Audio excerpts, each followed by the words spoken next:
کے مرحومین شہدائے ملت سب کو یاد کرتے ہوئے سورہ فاتحہ بسم اللہ۔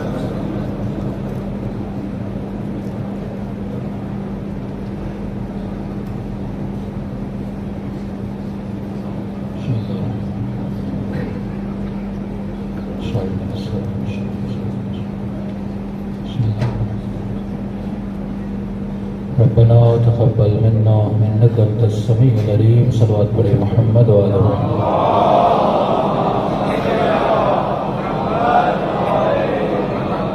بسم اللہ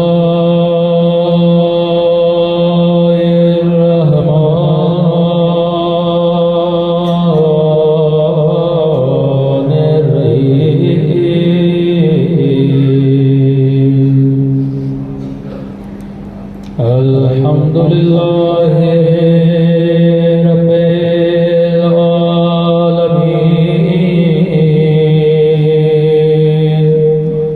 الحمد لله كما هو أهله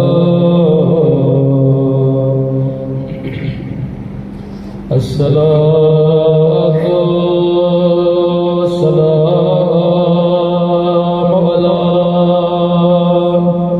سيد المرسلين وخاتم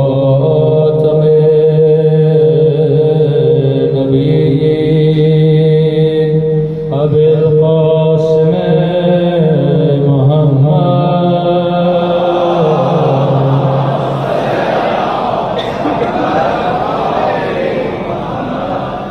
وعلى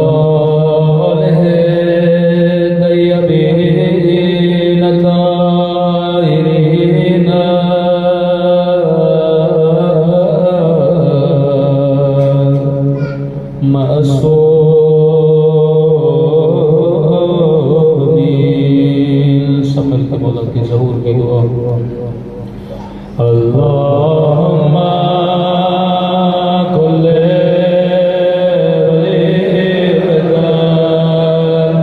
حجت ابن الحسن صلوات کا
بسم اللہ الرحمن الرحیم رب اشرح لی صدری ویسر لی امری واحلل عقدۃ من لسانی یفقهوا قولی اما بعد فقد قال سبحانہ وتعالی فی محکم کتابہ بسم اللہ الرحمن الرحیم وما خلقت الجن والانس الا لیعبدون صلوات پر محمد وعلی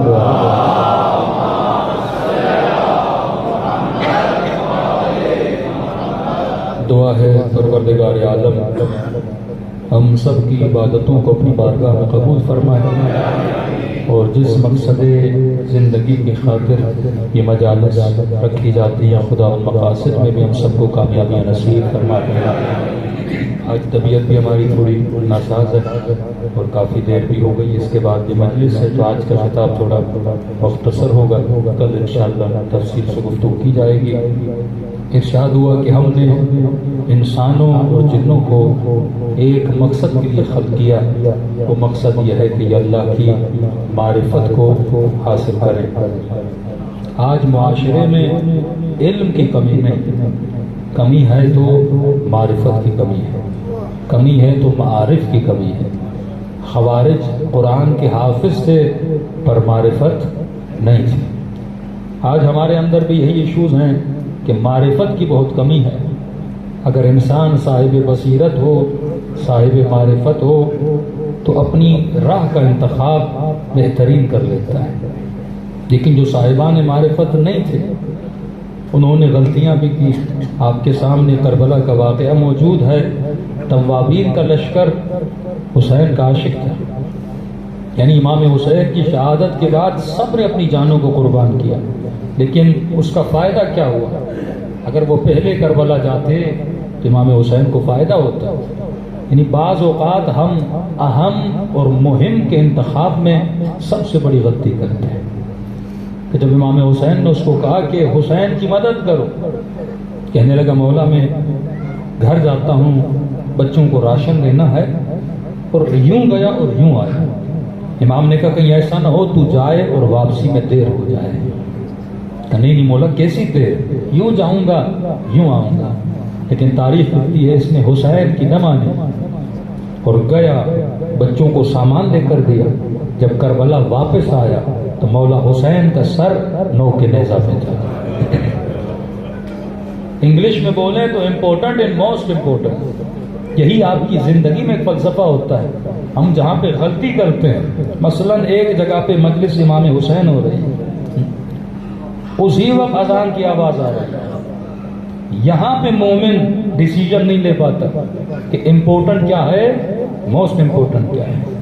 اسلام کہتا ہے نامحرم کو ہاتھ لگانا حرام ہے، لیکن ایک مرتبہ یہ خاتون پانی میں ڈوب رہی ہے، اب یہاں پہ میں نے کیا کرنا ہے؟ ایک مرتبہ میں نماز مصلی پہ ادا کر رہا ہوں، دوسری طرف ایک مومن ہے جس کو اٹیک آیا ہے یا بیمار ہے یا اس کی بیوی کو ہاسپٹل جانا ہے، میں کہتا ہوں نہیں آپ 15 منٹ ٹھہر جاؤ، میں اپنی نماز ادا کر لوں پھر آپ کو لے جاتا ہوں۔ یہ جو غلطیاں ہم کرتے ہیں کہ انسان ڈیسیجن لینے میں کہ میری زندگی میں اس وقت امپورٹنٹ کیا ہے، موسٹ امپورٹنٹ کیا ہے، یہ غلطی صرف آخرت میں نہیں، یہ غلطی اپنی مادی دنیا میں بھی ہم کرتے ہیں۔ مثلا کل کسی کے ایک ہفتے کے بعد ایگزام ہے اور وہ بیٹھ کے کرکٹ کی میچ دیکھتا رہے، بیٹھ کے فلم دیکھتا رہے، یہ بولے کہ یہ دیکھ لیتا ہوں بعد میں پڑھائی کر لوں گا۔ جب تو زندگی میں امپورٹنٹ اینڈ موسٹ امپورٹنٹ کی پہچان کو بھول جاتا ہے تو دنیا میں بھی ناکام رہتا ہے، آخرت میں بھی ناکام رہتا ہے۔ حسین نے خط لکھا، حبیب ابن ملا ہے، تیرا مولا تجھے بلا رہا ہے۔ اس نے بیوی کو آزمانا چاہا کہ حسین نے خط لکھا ہے، کروں تو کیا کروں؟ بیوی نے کہا یہ بھی پوچھنے کی بات ہے، نبی کا نواسا بلا رہا ہے، تو سوچ میں پڑا ہوا ہے۔ کہا اللہ کی بندی میں تیرے ایمان کو آزما رہا تھا، کہیں ایسا نہ ہو شوہر کے جانے پہ تو ناراض ہو جائے کہ اگر میں مرد ہوتی تو میں بھی حسین کی مدد کے لیے جاتی۔ یہ ہوتا وہ قومیں ترقی کرتی ہے جو امپورٹنٹ اینڈ موسٹ امپورٹنٹ کو سمجھے۔ اس لیے ہم نے کہا جس نے اپنی معرفت حاصل کی اس نے خدا کی معرفت حاصل کی۔ مسلسل آپ کی خدمت میں عرض کر رہے ہیں اپنی معرفت کی ابتدا انسان کے وجود سے ہوتی ہے۔ جب آپ یہ کہتے ہو نا تو میں جسم کی طرف نہیں جاتا، میں آپ کی اپنی روح کی طرف اشارہ جاتا ہے۔ اگر میں یہ ہوں تو دفن ہونے کے بعد تو مجھے ختم ہونا چاہیے، لیکن مردوں کو دفن کرنے کے بعد خواب کے عالم میں اپنے مرحومین کو جب دیکھتے ہیں تو یہ دلیل ہے جسم اور تھا روح اور تھی۔ جسم جدا ہو جاتا ہے، روح باقی رہ جاتی ہے۔ آسان سی مثال دوں، اگر میں اپنے ہاتھ کو اوپر کر رہا ہوں اور آپ سے سوال کروں کہ ہاتھ اوپر جا رہا ہے یا کپڑا اوپر جا رہا ہے، آپ کہیں گے مولانا دونوں اوپر جا رہے ہیں، لیکن سوال یہ ہے کپڑا ہاتھ کو اوپر کر رہا ہے یا ہاتھ کپڑے کو اوپر کر رہا ہے؟ تو آپ کہیں گے ہاتھ کپڑے کو اوپر کر رہا ہے۔ تو اس کپڑے میں حرکت ہے، کس کی وجہ سے؟ ہاتھ کی وجہ سے۔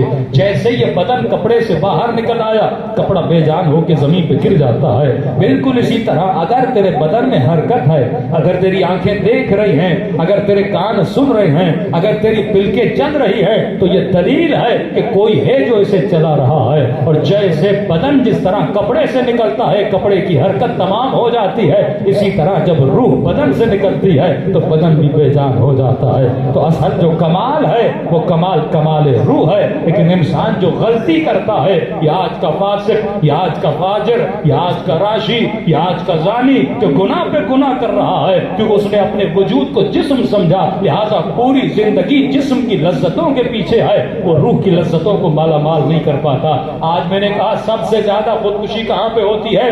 ویسٹرن ورلڈ میں ہوتی ہے۔ حالانکہ انسان اگر مال سے اسے سکون ملنا تھا ان کے پاس مال بھی ہے، اگر اچھے گھر سے سکون ملنا تھا ان کے پاس اچھے گھر بھی ہیں، وہاں لوڈ شیڈنگ نہیں ہے، وہاں گاڑی بھی ہے، وہاں سب کچھ ہے۔ جب چاہے انسان اپنی شہوت کو پورا کرے، گناہ کی آسائش موجود ہے، نشے کی آسائش موجود ہے، یہ کمپلیٹ جسے فریڈم بولا جاتا ہے، جو اس کے من میں آئے انسان کر سکتا ہے، لیکن اس کے باوجود بھی خودکشی کیوں کرتا ہے؟ کیونکہ دنیا میں تجھے سکون نہیں ملے گا جب تک تو اپنے روح کو سکون نہیں دے گا۔ بدن محدود لذت میں چلتا ہے لیکن روح کو ابدی لذت چاہیے۔ لیکن ایک طرف آ جاؤ مسجد کوفہ میں رات کی اندھیری رات میں علی مناجات امیر المؤمنین کو تو پڑھو، علی کو کیسا سکون مل رہا ہے، زندان شام میں زینب کو کیسا سکون مل رہا ہے۔ اصل وجود کو جو سکون ملتا ہے وہ اللہ کے ساتھ ربط و رابطے کے ساتھ سکون ملتا ہے۔ صلوات پڑھے محمد و آل محمد۔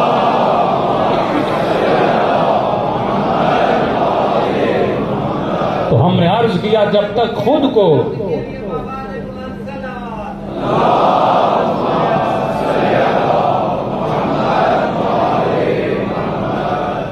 اب یہ جو ہم نے خود کو پہچاننا ہے صرف روح کو نہیں پہچاننا، آپ نے جسم کو بھی پہچاننا ہے، کیونکہ آج کی نوجوان نسل کو بڑے شبہات میں ڈالا جا رہا ہے، اسی لیے میں سلیس کر کے سمجھانے کی کوشش کرتا ہوں۔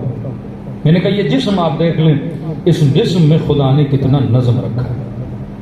اس دن میں نے کہا کہ یہ کانوں کی کروٹیں کیوں ہیں؟ اگر کان ہتھیلی کی طرح صاف ہوتا تو سائنسدان کہتے ہیں کہ انسان کو پتہ نہ لگتا کہ آواز رائٹ سائڈ سے آ رہی ہے یا لیفٹ سائڈ سے آ رہی ہے۔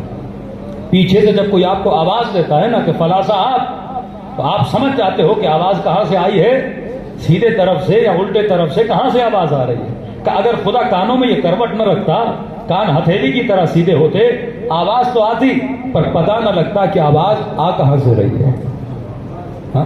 اس نے آپ کی آنکھوں کے اوپر بال رکھے، کیوں رکھے؟ تاکہ فوراً پسینہ آتا ہے وہ آنکھوں کو اذیت نہ دے۔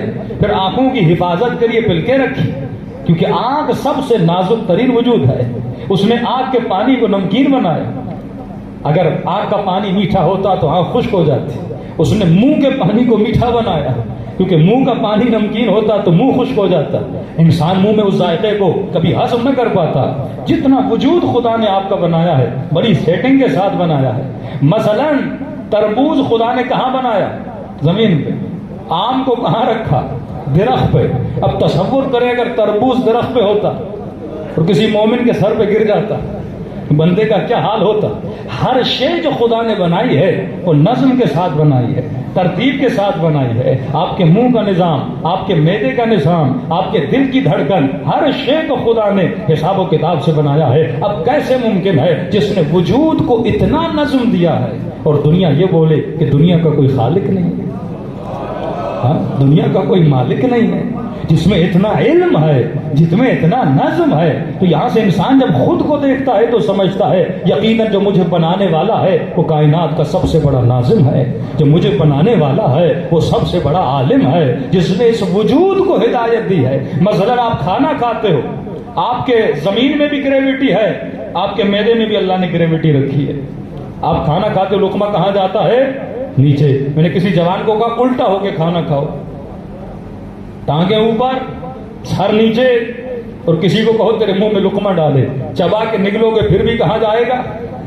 معدے کی طرف جائے گا۔ اللہ نے معدے میں کیا رکھی ہے؟ گریویٹی رکھی ہے۔ یہ کون ہے؟ یہ پروردگار عالم ہے، جس نے اتنا تیرے وجود میں نظم رکھا ہے، ضبط رکھا ہے۔ اگر وجود کے نظم کو سمجھو تو انسان فوراً کسی ناظم تک پہنچ جاتا ہے، انسان فوراً کسی خالق تک پہنچ جاتا ہے کہ اس وجود کو کوئی جاہل نہیں بنا سکتا، اس وجود کو بنانے کے لیے کسی عالم کا ہونا ضروری ہے۔ ایک ایک چیز جو آپ کے وجود میں ہے، آج تک کوئی بھی ایسا نقاش نہیں ملا، آرٹسٹ نہیں ملا جو یہ بولے اگر انسان اس طرح ہوتا تو اچھا ہوتا. کئی آپ کارٹون دیکھتے ہیں نا کہ دکھاتے ہیں سر انسان کا ہے, باڈی مثلاً گھوڑے کی ہے, لیکن کہتے ہیں یہ بھی کمپلیٹ نہیں ہے, انہوں نے بڑی بنانے کی کوشش کی. مثلاً انسان کی 3 آنکھیں ہوتی, 2 سر ہوتے, 4 ہاتھ ہوتے. کہتے نہیں, جیسا بنا ہے ویسا کمپلیٹ ہے. یعنی اس سے بڑھ کر کوئی کمال نہیں تھا کہ انسان کو بنایا جاتا.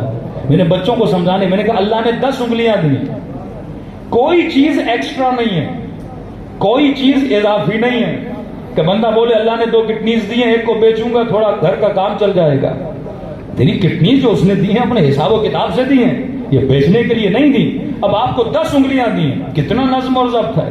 10 کے 10 کا ہونا ضروری تھا کہ مولانا وہ کیسے. میں نے دیکھو اگر کہو اللہ نے 5 انگلیاں دی ہیں, کیا ہوتا ہے 1 انگلی کاٹ دیتا. میں نے کہا اگر خدا انگوٹھا نہ دیتا نا, صرف انگوٹھا اللہ نہ دیتا, تو اپنے قمیض کی بٹن کو بھی نہ باندھ سکتا.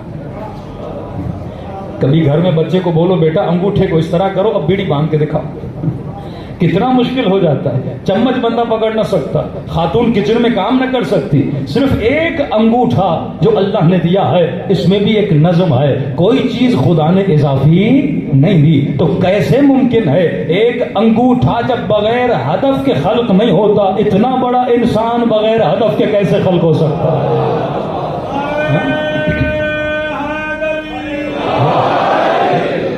تیرا بہت بڑا مقصد ہے. کل ہم نے کہا یہ سوال کرو اپنے وجود سے کہ انسان کیا نہیں ہے. آج سب سے زیادہ جس چیز کی کمی ہے وہ تربیت کی کمی ہے, وہ تزکیے کی کمی ہے. یزکیہم ویعلمہم الکتاب. اے حبیب پہلے ان کا تزکیہ کر, پھر ان کو علم دے.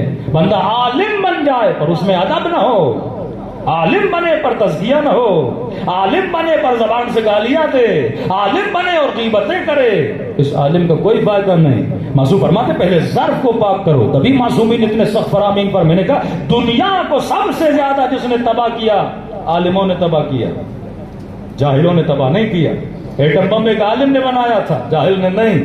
بندوق ایک عالم نے بنائی تھی, جاہل نے نہیں. علم دنیا رکھتے تھے لیکن علم نفس نہیں تھا کہ مجھے اپنے علم کو کائنات کی بہتری کے لیے استعمال کرنا ہے, کائنات کے نقصان میں استعمال نہیں کرنا. امر عاص کوئی کم علم رکھتا تھا, قاضی شریح کم, مولا علی نے قاضی القضات لگایا تھا, قاضی تھا, علم رکھتا تھا, لیکن اگر وجود میں تزکیہ نفس نہ ہو, انسان کا علم اسے کیا دیتا ہے, نقصان دیتا ہے. تبھی سخت ترین جملہ فرمایا علم اگر کمینے کو ملے تو اس کی کمینگی بڑھ جاتی ہے. علی بن ابی طالب. اور علم اگر شریف کو ملے اس کی شرافت بڑھ جاتی ہے. یہ کفر کے فتوے کس نے دیے؟ کسی جاہل نے. یہ بدعت کے فتوے کس نے دیے؟ کسی جاہل نے. یہ گلے کس نے کاٹے؟ کسی جاہل نے. جہاں جہاں آپ کو اختلاف نظر آئے گا اس کے پیچھے کوئی نہ کوئی عالم ہوگا, لیکن کیسا عالم جو عالم بے عمل ہے, جس کے اندر تزکیہ نفس نہیں ہے, جس کے اندر حب ذات کا نشہ ہے, جس کے اندر شہرت کا نشہ ہے, جس کے اندر کرسی کا نشہ ہے. مولا فرماتے 5 نشے ہیں. جاہلوں کا اپنا نشہ ہے, مولویوں کا اپنا نشہ ہے, مالداروں کا اپنا نشہ ہے, حکومت والوں کا اپنا نشہ ہے. امام فرماتے نشے سے بچ, کیونکہ ہر نشہ تمہاری عقل کو زائل کرتا ہے. جو حقیقت انسان ہے وہ عقل ہے. ہر وہ شے جو عقل کو نقصان دے اس سے کیا کر, دوری اختیار کر. فرمایا انسان اپنے وجود کو پہچان, کہیں ایسا نہ ہو یہ وجود تجھے کیا کر دے, دھوکہ دے دے. اب 2 چیزیں ہیں, ایک روح ہے, ایک بدن ہے. ایک تو یہ چیز بچوں کو سمجھا دیجئے کہ بھائی دین آپ کی زندگی میں سکون لاتا ہے, دین پابندی کا نام نہیں. ایک تو یہ سمجھا دے روزہ, نماز, جتنے بھی فقہی احکامات ہیں وہ بدن کے لیے ہیں, روح کے لیے نہیں ہے. بدن کے لیے کیوں ہے؟ کیونکہ بدن کو بچاؤ گے تو فائدہ کس کو ہوگا, روح کو ہوگا. بدن سب سے بڑی رکاوٹ ہے روح کے سامنے. میں نے پچھلے سال یہ جملہ کہا تھا کہ ہمیں یہ فیصلہ کرنا ہے کہ کیا میں عادتوں کا غلام ہوں یا میری عادتیں میری غلام ہیں. آسان سی مثال دوں, مثلا ایک بندہ سگریٹ پینے کی اسے عادت ہے. سگریٹ ہے کتنا, 6-7 انچ کا ہے. مومن کھانا کھاتا کہتے مولانا اجازت ہے 1 سگریٹ پی کے آ جاؤ. میں نے کہا صبر کرو کہ مولانا رہا نہیں جاتا. اب اس کے پوری باڈی کو کون کنٹرول کر رہا ہے؟ ایک 7 انچ کا سگریٹ کنٹرول کر رہا ہے. مطلب میں کس کا غلام بنا؟ عادت کا غلام بنا. کچھ لوگوں کے سروں میں اتنا درد ہوتا ہے جب تک چائے کا کپ نہ پئیں پاگل ہو جاتا ہے، بیوی کو ڈانٹنے لگتا ہے، بیٹی کے ساتھ غصہ کرتا ہے، اور اسے ٹھنڈا کون کرتا ہے؟ ذکر علی یا چائے کا کپ؟ چائے کا کپ. میں نے عادت دلائی، جسم کو جس مزاج میں ڈالو گے ڈھل جائے گا. یہ تیرا اختیار ہے. دو لفظ یاد رکھنا، سلیکشن اینڈ ریلیشن، یہ تمہارے اختیار ہے. اب اگر تم نے غلط سلیکشن کی، خاتون کا فون آتا ہے، مولانا میری زندگی تباہ ہو گئی، کیا ہوا؟ شوہر ایسا ہے، بچہ بگڑ گیا اور یہ ہو گیا. بھئی ہم کیا کریں؟ مولانا کوئی دعا، مولانا کوئی وظیفہ کر. نہیں، سلیکشن جب تو غلط کرتا ہے نا، پھر اس کے نتائج جو آتے ہیں وہ آپ کو بھگتنے پڑتے ہیں. اس کے نتائج سے ہم بھاگ نہیں سکتے. میرے سامنے 2 گلاس ہیں، ایک میں زہر ہے، ایک میں آب زمزم ہے. اب یہ میری سلیکشن ہے، میں کس کو پیتا ہوں. اب پینے کے بعد واویلا کرنا، پینے کے بعد آہو بکا کرنا کہ میں نے زہر پی لیا، ڈاکٹر صاحب مجھے بچا لیجیے، ڈاکٹر صاحب مجھے. ڈاکٹر کہ میں کیا کروں؟ تمہاری سلیکشن کیا تھی؟ غلط تھی. اسی طرح تربیت کے اعتبار سے میں جسم کے لیے کس کو سلیکٹ کرتا ہوں، میں تعلقات میں ریلیشن کس سے بناتا ہوں. یہ 2 چیزیں آپ کی زندگی میں بڑا اثر ڈالتی ہیں. جس کو آپ سلیکٹ کرتے ہو، چاہے بیوی کی صورت میں ہو، بزنس پارٹنر کی صورت میں ہو، دوست کی صورت میں ہو، روڈ پہ چل رہے ہو، کسی بھی صورت میں جسے سلیکٹ کرتے ہو وہ تمہاری زندگی میں اثر ڈالتا ہے. اور لانگ ٹرم کے لیے جس کے ساتھ تم ریلیشن بناتے ہو، ریلیشن بھی تمہارے ساتھ اثر رکھتا ہے. ایک بندہ عالم کے ساتھ رہے گا، زندگی میں وہ اثرات ہوں گے. ایک بندہ زانی کے ساتھ رہے گا، زندگی میں وہ اثرات ہوں گے. ایک بندہ کوئی خاتون پوری زندگی کسی بدحجاب عورت کے ساتھ دوستی کرے، معصوم فرماتے تو اجازت نہیں تو ہر کسی سے ریلیشن بنائے، اس کا اثر تمہارے اوپر ہوتا ہے. 5 منٹ اے سی میں بیٹھو بندہ ٹھنڈا ہو جاتا ہے، 5 منٹ ہیٹر کے سامنے بیٹھو بندہ گرم ہو جاتا ہے. فرمایا ہر مومن کے اطراف میں، ہر انسان کے اطراف میں یا حالہ نور ہوتا ہے یا ظلمت کا دائرہ ہوتا ہے. جو نیک لوگ ہوتے ہیں ان کے اطراف میں نور کا دائرہ ہوتا ہے، جو گنہگار لوگ ہوتے ہیں ان کے اطراف میں ظلمت کا دائرہ ہوتا ہے. کیوں؟ فرمایا جو نیگیٹو انسان ہے اس کے ساتھ وقت نہ گزارو، کیونکہ نیگیٹیوٹی کے ریز دیتا ہے. فرمایا جو غیبت کرے، جو چغل خوریاں کرے، جو لوگوں کی برائیاں کرے، ان کے ساتھ نہ بیٹھا کرو، یہ تمہارے وجود میں زہر کو بھرتا رہتا ہے. اس کے ساتھ بیٹھو جو تجھے علی بن ابی طالب کے فرامین بتائے، جو محبت خدا کا ذکر بتائے، جو لوگوں کی خوبیاں تمہارے سامنے بیان کرے. اس سے کیا ہوگا؟ تمہارے وجود میں اچھے اثرات پیدا ہوں گے. تو سلیکشن ان ریلیشن یہ بہت امپورٹنٹ ہے کہ میں زندگی میں کس کے ساتھ ریلیشن بناتا ہوں. زندگی تباہ ہو جاتی ہے ایک غلط سلیکشن کی وجہ سے. سب سے اہم ترین چیز ہماری زندگی میں ہے وہ شادی ہے. شادی بڑا اہم موضوع ہے، لیکن المیہ یہ ہے ہم لاکھ مجلسیں کرواتے ہیں، آج تک ہم نے کوئی ایسا سیشن رکھا؟ 5 سیشن ہی رکھے تاکہ اس جوان کو پتا چلے مجھے کس سے شادی کرنی ہے، کس سے نہیں کرنی. اس خاتون کو سلیکشن کا پتا ہو میں کس سے شادی کروں، کس سے نہ کروں. یہ بیچاری خاتون دکان پہ انگوٹھی لینے جاتی ہے، 10 دکانوں کو دیکھتی ہے کہ انگوٹھی ہاتھ پہ اچھی نہیں لگ رہی، اس کا پتھر صحیح نہیں، اس کا سونا خالص نہیں. لیکن جب شادی ہوتی ہے بندہ سوچتا نہیں میں کس سے شادی کروں. مرد کے لیے پھر بھی اجازت ہے تھوڑا ٹیڑھا میڑھا ڈیسیژن لے لے. مثلاً عقیدہ کسی کا زیادہ اچھا نہیں، عمل کسی کا تھوڑا کم ہے، مرد کو پھر بھی اجازت ہے، کیونکہ عورت مرد کی حاکمیت میں یہ شادی کر لے. لیکن عورت کو قطعاً اجازت نہیں ہے. پوری زندگی اگر کنواری بیٹھے اس کے لیے اچھا ہے، اس کے بجائے کہ کسی فاسق سے شادی کرے، اس کے بجائے کہ کسی زانی سے شادی کرے، اس کے بجائے کہ کسی بے دین سے. بہت ریئر کیسز ہوتے ہیں جس میں خاتون اپنے شوہر کو سنبھال لیتی ہے، وہ ریئر کیسز ہیں. کبھی بھی ریئر کیسز کی وجہ سے اصول نہیں بنائے جاتے، کیونکہ عورت محکوم ہے، شوہر حاکم ہے، جو اس کی ولایت میں جاتی ہے وہ اس کا نفقہ دیتا ہے. اب شوہر کی اطاعت واجب ہے. شوہر اگر دیندار نہیں، عورت زمین ہے جس میں نسل کا بیج لگنا ہے. اب بیج دیکھنا ہے نا میں کیسا لگا رہا ہوں. آپ کو بہترین زمین دی جائے اور بیج گندا لگاؤ، کیا کرو گے؟ زمین کا نقصان کرو گے نا. یہ سوچے کہ اللہ نے مجھے زمین دی ہے, اس زمین میں میں نے بچے پالنے ہیں, اب سوچنا ہے میں کس سے شادی کر رہی ہوں. شوہر ایسا ہونا چاہیے کہ نسلیں بنے. اب فائدہ کیا اگر کسی فاسق و فاجر سے شادی کی, شوہر پہ اتنا عورت کا اختیار نہیں چلتا, نسلیں کیا ہو جاتی ہیں, تباہ برباد ہو جاتی ہیں. لیکن مرد کے لیے پھر بھی گنجائش ہے. مثلا آپ کسی غیر عقیدے والے سے شادی کر کے اسے شیعہ بنا سکتے ہو, لیکن اجازت نہیں اپنی بیٹیوں کو وہاں دو جن کا عقیدہ تیرے عقیدے سے ملتا نہیں ہے. اس سے نسلیں کیا ہو جاتی ہیں, تباہ و برباد ہو جاتی ہیں. تبھی رسول کا فرمان ہے کہ قرآن کی آیت بھی ہے نا, من احیاھا فکأنما احیا الناس جمیعا, جس نے ایک انسان کو زندہ کیا پوری کائنات کو زندہ کیا, جس نے ایک انسان کو مارا گویا پوری کائنات کو مارا. مولا سے پوچھا مولا موت و حیات میرے ہاتھ میں تو نہیں ہے. امام فرماتے ہیں جب تو اپنی نسل کو تباہ کرتا ہے غلط ڈیسیژن کی وجہ سے, غلط انسان کو اپنی بیٹی دینے کے بعد تم نے دولت کو دیکھا, تم نے شہرت کو دیکھا, تم نے مال کو دیکھا, تم نے وہ زمین نہیں دیکھی, تم نے عقیدہ نہیں دیکھا, تم نے تربیت نہیں دیکھی, اب اس کی نسل پوری کیا ہو جائے گی, تباہ و برباد ہو جائے گی. فرمایا لکھو اس کے نام اعمال میں اس نے اولاد کی شادی نہیں بلکہ اپنی اولاد کا قتل کر دیا. باپ کے اوپر 3 ذمہ داریاں, ایک تربیت کی ذمہ داری, دوسری ذمہ داری اپنے بچے کا بہترین نام رکھے. جب اسلام نام کے لیے اتنا محتاط ہے تو بچے کا نام غلط نہیں رکھ سکتا, اللہ پوچھے گا. اور یہ بھی ہمارے معاشرے میں ایک عجیب بیماری آ گئی.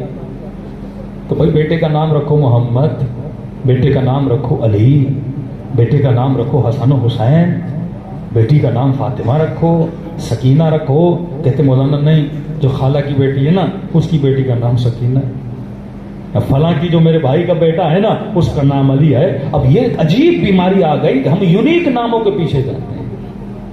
بھائی اگر ریپیٹڈ نام رکھنا جرم ہوتا تو حسین اپنے سارے بیٹوں کا نام علی کیوں رکھتا؟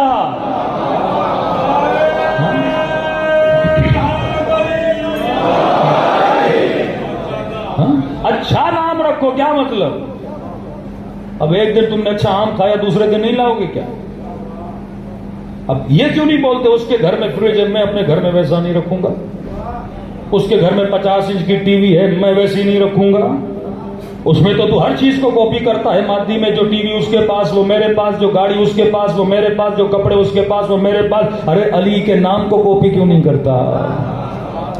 محمد اور آل محمد کے نام کو کاپی کیوں نہیں کرتا؟ اور ایک طرف آپ کا جاہل دشمن ہے جو اپنے بچوں کے ناموں کو اعلان کرتا ہے میں 50,000 بچوں کا نام امیر شام کے نام پہ رکھوں گا. اسے اتنی بھی شرم نہیں آتی, ہمیں کیوں شرم آتی ہے؟ تم بھی اپنے بچوں کو نام علی کے نام پہ رکھو نا. کسی نے کہا مولانا زمانہ بدل گیا, بچے کا نام ایسا نہیں رکھوں گا, ایسے دبئی جانے میں مسئلہ ہوگا. عجیب شیعہ ہے, ایک ملک کی وجہ سے علی کے نام کو نہیں رکھ رہا. حجر ابن عدی نے سر کٹا دیا پر علی کو نہیں چھوڑا.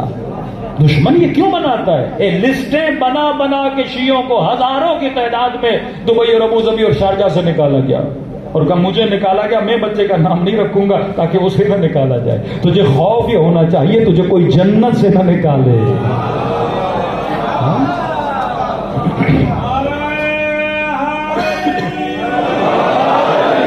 اچھے ناموں کا اثر تمہاری اولادوں پہ ہوتا ہے, غلط نام کا اثر تمہارے بچوں پہ ہوتا ہے. نہیں مولانا پہلے بیٹے کا یہ نام ہے دوسرے کا یہ نہیں رکھوں گا, بھائی کا بچہ, بھائی جتنے بھی گھر میں علی ہوں یہ باعث برکت ہے. ہاں اس میں امام حسین کی طرح پہچان کے لیے نشانی رکھو, علی الاکبر, علی الاصغر, علی الاوسط, یا فاطمہ صغرا, فاطمہ کبرا, فاطمہ اوسط, اس طرح رکھ سکتے ہو نا کہ بڑا علی, بیچ والا علی, چھوٹا علی, عربی میں ہی رکھ دو نا. نشانی رکھ دو کس علی کو پکار رہے ہو, یا ساتھ میں کوئی صفت ڈال دو تاکہ بچہ پہچان میں آ جائے. لیکن جب اسے علی کہہ کے پکارو گے, کزینوا مجالسکم بذکر علی ابن ابی طالب, جب اسے علی کہہ کر پکارے گا اللہ ایک نیکی تیرے نام عمل میں لکھ دے گا. صبح سے شام تک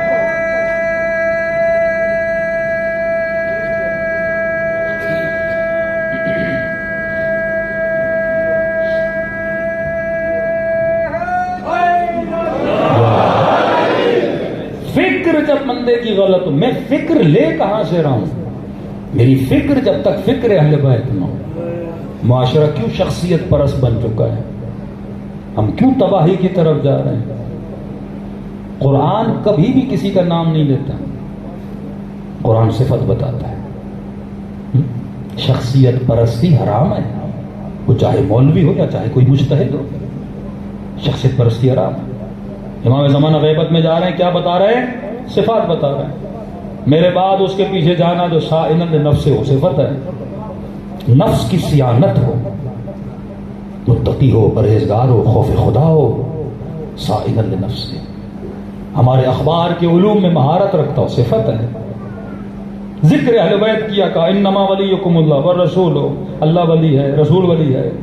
کبھی کہا وہ ولی ہے جو حالت رکوع میں زکات دیتا ہوا نظر آ جائے۔ یہ کیوں نہیں کہا علی ولی ہے؟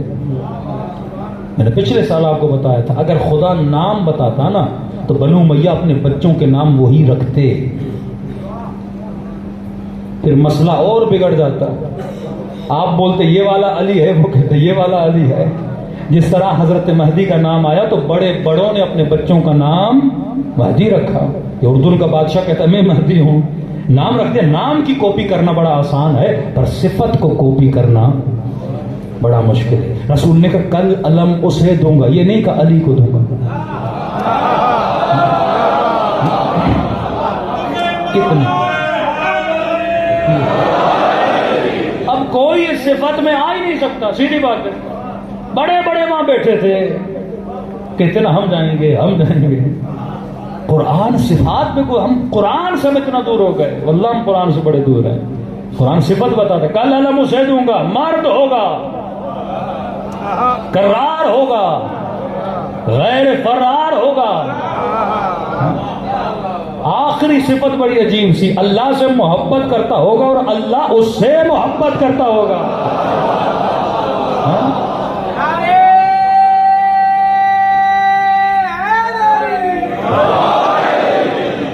اب کوئی بھی ایسا نہیں تھا جو کبھی بھاگا نہ ہو۔ سب کو یہ تو پتا تھا ہم اللہ سے محبت کرتے، لیکن کسی کو یہ نہیں تھا پتا کہ اللہ بھی ہم سے کرتا ہے کہ نہیں۔ صفت بتا دی نا کہ وہ ولی جو حالت رکوع میں زکات دے۔ اب بعد میں لاکھ لوگ رکوع میں زکات دے بھی دیں، لیکن پہلے کس نے دی؟ ہاں، علی بن ابی طالب نے دی۔ اللہ جب کہتا ہے نا متقی، تو متقی کی صفات بتاتا ہے۔ والعصر ان الانسان لفی خسر الا الذین آمنوا وعملوا الصالحات وتواصوا بالحق وتواصوا بالصبر۔ مومن حق کا ساتھ دیتا ہے۔ ہم نے جب امامہ سر پہ رکھا تو ہمارے استاد نے بول دیا کہ بیٹا ممبر پہ جاؤ تو حق بولو، کبھی کسی سے ڈرنا نہیں۔ لوگ کہتے ہیں مولانا یہ باتیں نہ کریں، مجمع ٹوٹ جائے گا آپ کا، فلاں نہیں بلائے گا، فلاں نہیں بلائے گا۔ میں نے کہا آج تک مجھے نہ کسی تنظیم نے پڑھایا نہ سپورٹ کیا، ہم نے ہمیشہ امام زمانہ پہ بھروسہ کیا۔ آج کا جوان جب آپ جاتے ہو نا، جوان سوال کرتا ہے، جو مولوی مدرسوں میں خود کو قید کر کے رکھتے ہیں، جو کال کوٹھڑیوں میں خود کو بند کرتے ہیں، ان کا عوام سے کوئی لینا دینا ہے ہی نہیں۔ یہ جوان، یہ لوگ پوچھتے مولانا ایسا کیوں ایسا کیوں؟ بعض اوقات کیونکہ بصیرت نہیں ہوتی، ہم کئی غلطیاں کرتے ہیں۔ ایک چھوٹی سی آپ کو مثال دے رہا ہوں۔ مثلا ہمارے کچھ قصیدہ خانوں نے اپنے قصیدوں میں میوزک ملایا، بڑی ممبر سے تنقید ہوئی، انہی مدرسے کے مولویوں نے تنقید کی، ہم نے بھی ممبر سے تنقید کی، بھائی اہل بیت کے نام کے ساتھ میوزک نہیں ہونا چاہیے۔ پھر ہم خود کیا کرتے ہیں ذرا دیکھیے تو صحیح۔ کل میں نے ولایت فقیہ کی بات کی نا، لوگوں میں شعور نہیں ہے۔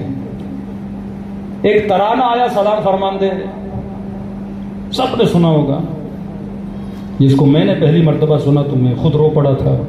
اس کی شاعری ایسی تھی کہ ایک اس کا جملہ ہے کہ باہمین قد کوچے کم، بچہ کہتا ہے امام زمانہ میں اسی چھوٹے قد کی، میرا قد چھوٹا ہے، میرے قد کو نہیں دیکھو، لیکن اسی چھوٹے قد کے ساتھ میں تیرے لیے علی ابن مہزیار بنوں گا۔